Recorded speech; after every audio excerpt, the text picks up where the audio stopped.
Mga kaalam, maraming Pilipino ang nakakakilala kay Francis Leo Marcos, FLM, bilang isang kontrobersyal na personalidad na sumikat sa social media. Sa kabila ng mga usapin tungkol sa kanyang pagkakakilanlan at mga kasong kinakaharap, marami pa rin ang nagtatanong, saan nga ba galing ang yaman ni Francis Leo Marcos? Bakit tila mabilis siyang yumaman? At ano ang mga naging dahilan ng kanyang biglaang pagsikat? Upang masagot ang mga katanungang ito, balikan natin ang kanyang buhay at kung paano niya nakuha ang kanyang kayamanan. Marami ang nagsasabi na si Francis Leo Marcos ay mayaman na bago pa man siya sumikat sa social media. Ngunit saan nga ba galing ang kanyang yaman? Sa artikulong ito, susuriin natin ang iba't ibang aspeto ng kanyang pagkatao, mga negosyo at mga kontrobersya na bumabalot sa kanyang pangalan. Sino si Francis Leo Marcos? Si Francis Leo Marcos, na ang tunay na pangalan ay Norman Mangusin, ay isang self-proclaimed businessman at philanthropist. Nakilala siya sa kanyang Mayaman Challenge noong 2020, kung saan hinamon niya ang mga kapwa mayayaman na tumulong sa mga mahihirap sa gitna ng pandemya. Dahil sa kanyang challenge, mabilis siyang nakilala sa social media at nagkaroon ng malaking following. Subalit, hindi lahat ng kanyang naging popularidad ay dahil sa positibong mga bagay. Maraming kontrobersya ang bumalot sa kanya, kabilang ang mga akusasyon ng pagkukunwari at pagsisinungaling tungkol sa kanyang background. Sa kabila nito, hindi maikakaila na si Francis Leo Marcos ay isang tao na may malaking yaman. Ang tanong, saan galing ang yaman na ito? Isa sa mga pinakaunang tanong na bumalot kay Francis Leo Marcos ay ang kanyang di umano'y relasyon sa pamilya ng mga Marcos.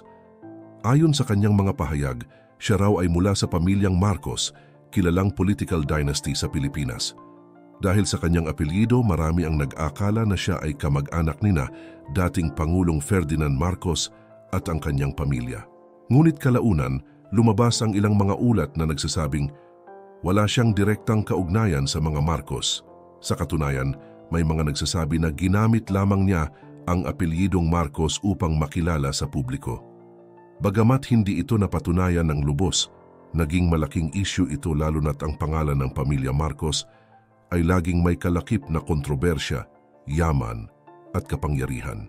Bagamat maraming tanong tungkol sa kanyang pagkakakilanlan, si Francis Leo Marcos ay ipinakilala ang kanyang sarili bilang isang negosyante. Ayon sa kanya, siya raw ay may-ari ng iba't ibang mga negosyo at ari-arian hindi lamang sa Pilipinas kundi pati na rin sa ibang bansa. Ilan sa mga negosyong iniuugnay sa kanya ay ang construction at real estate na ayon sa mga ulat ay malaki ang kinikita. May mga ulat din na nagsasabing may mga proyekto siya sa Mindanao at iba pang bahagi ng bansa. Gayunpaman, hindi malinaw ang detalye tungkol sa kanyang mga negosyo. At marami ang nagtatanong kung totoo nga bang malaki ang kanyang kinikita mula rito. Bukod sa real estate, iniugnay din si Francis Leo Marcos sa pagbebenta ng luxury cars.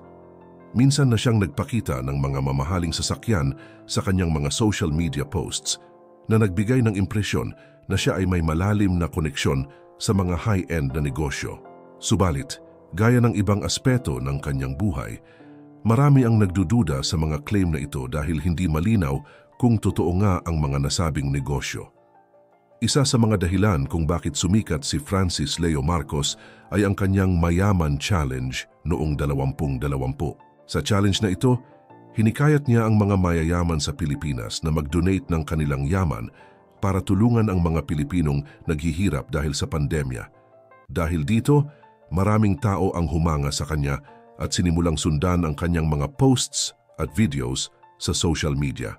Ang kanyang mga kilos para sa mga mahihirap, kasama ang pamamahagi ng relief goods at iba pang tulong, ay nagpatingkad sa kanyang imahe bilang isang philanthropist. Sa mga panahong iyon, mabilis na dumami ang kanyang tagasunod sa social media at ito ay naging daan upang magkaroon siya ng mas malawak na impluwensya. Subalit sa kabila ng kanyang pagtulong, marami rin ang nagduda sa intensyon ni Francis Leo Marcos. Ang ilan ay nagsasabing ginagamit lamang niya ang pandemya at ang Mayaman Challenge bilang isang paraan upang mas makilala at magkapera mula sa kanyang mga social media activities. Ayon sa mga ulat, Ang mga videos at iba pang content na kanyang inilalabas sa social media ay maaaring kumita ng libu-libong piso, lalo na kung marami ang nanonood nito. Sa kasagsagan ng kanyang kasikatan, hindi naiwasan ni Francis Leo Marcos na masangkot sa iba't ibang kontrobersya at legal na issue. Isa na rito ay ang kanyang pagkakaaresto noong Mayo 20, 2020 dahil sa kasong paglabag sa optometry law. Ayon sa mga ulat, siya raw ay namahagi ng mga eyeglasses sa mga tao ng walang tamang lisensya na isang paglabag sa batas. Bukod dito, mayroon ding mga reklamo laban sa kanya tungkol sa umano'y pag-scam ng pera mula sa ilang mga tao.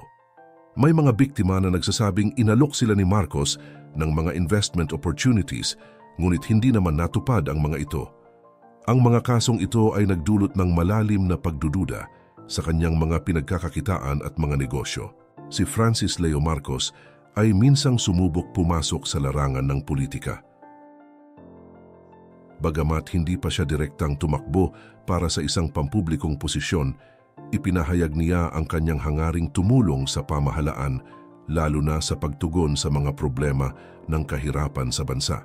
Ang kanyang pangalan, na inuugnay niya sa mga Marcos, ay tila naging bahagi ng kanyang pagtatangka na makapasok sa mundo ng politika. Gayunpaman, dahil sa mga kontrobersya at kasong kinaharap niya, hindi naging madali para sa kanya na magtagumpay sa larangang ito. Bagamat mayroon siyang mga taga-suporta, mas marami pa rin ang nagduda sa kanyang tunay na intensyon, lalo na't marami sa kanyang mga pahayag ay hindi masyadong sinusuportahan ng mga konkretong ebidensya. Magkano nga ba ang yaman ni Francis Leo Marcos? Isa sa mga pinakausisero at madalas itanong ng mga tao ay ang eksaktong halaga ng kayamanan ni Francis Leo Marcos. Subalit, tulad ng ibang aspeto ng kanyang buhay, hindi malinaw kung magkano nga ba talaga ang kanyang yaman. Ang mga luxury cars, mansyon at ari-ariang kanyang ipinapakita sa social media ay nagbigay ng impresyon na siya ay mayaman, ngunit walang malinaw na mga dokumento o ebidensya na sumusuporta rito. Ayon sa ilang ulat, si Francis Leo Marcos ay maaring mayroong ilang milyong piso, ngunit hindi ito napatunayan ng lubos. Maraming nagsasabing posibleng malaki rin ang utang o financial liabilities niya, lalo na't may mga legal na kaso siyang hinaharap. Dahil dito, mahirap tansyahin kung magkano nga ba talaga ang kanyang net worth. Bakit patuloy pa rin siyang sinusundan? Sa kabila ng mga kontrobersya, legal na issue at mga tanong tungkol sa kanyang pagkakakilanlan, marami pa rin ang sumusunod kay Francis Leo Marcos. Ang kanyang malakas na personalidad, mga gawain sa social media at ang kanyang mayaman challenge ay tila nakahikayat ng maraming Pilipino na maniwala sa kanya. Isa sa mga dahilan kung bakit siya sinusundan ng marami ay dahil sa kanyang mga ipinapakitang pagtulong sa mga nangangailangan. Ang kanyang mga relief efforts, pamimigay ng mga donasyon at iba pang gawaing panlipunan ay tila nagbigay ng inspirasyon sa ilang tao, lalo na sa mga mahihirap na naniniwala na siya ay tunay na may malasakit sa kanila. Sa kabila ng lahat ng kontrobersya at espekulasyon ukol kay Francis Leo Marcos, hindi maikakaila na siya ay isang kilalang personalidad na nagawang makuha ang atensyon ng publiko. Mula sa kanyang mga kampanya ng pamimigay ng tulong hanggang sa kanyang mga pahayag ukol sa kayamanan, maraming tao ang nahumaling sa kanyang imahe bilang isang taong handang tumulong, lalo na sa mga nangangailangan. Ngunit sa huli, ang tanong tungkol sa tunay na pinagmula ng kanyang yaman ay nananatiling isang palaisipan. Bagamat siya mismo ay nagsabi na ang kanyang yaman ay mula sa kanilang pamilya at mula sa mga negosyong kanyang pinasukan, wala pa ring malinaw na patunay na magpapatibay ng mga ito. Ang mga akusasyon laban sa kanya, kasama na ang mga isyong legal, ay nagpapaigting lamang ng interes ng publiko sa tunay na kwento ng kanyang buhay. Sa panahon ngayon, kung saan ang imahe at reputasyon ay madaling mabuo o masira dahil sa social media, mahalaga para sa mga personalidad na tulad ni Francis Leo Marcos na magpakita ng transparency sa kanilang pinanggagalingan, lalo na kung ang usapin ay kayamanan at ang kanilang pagkatao. Ang pagiging bukas sa publiko ay makakatulong hindi lamang sa paglilinaw ng mga tanong, kundi pati na rin sa pagbibigay ng tiwala mula sa masang Pilipino. Anuman ang maging takbo ng buhay ni Francis Leo Marcos sa hinaharap, patuloy siyang magiging usap-usapan. At hanggat hindi nasasagot ang tanong tungkol sa tunay na pinagmula ng kanyang yaman, ang publiko ay mananatiling nag-aabang at nagtatanong. Saan nga ba nanggaling ang yaman ni Francis Leo Marcos?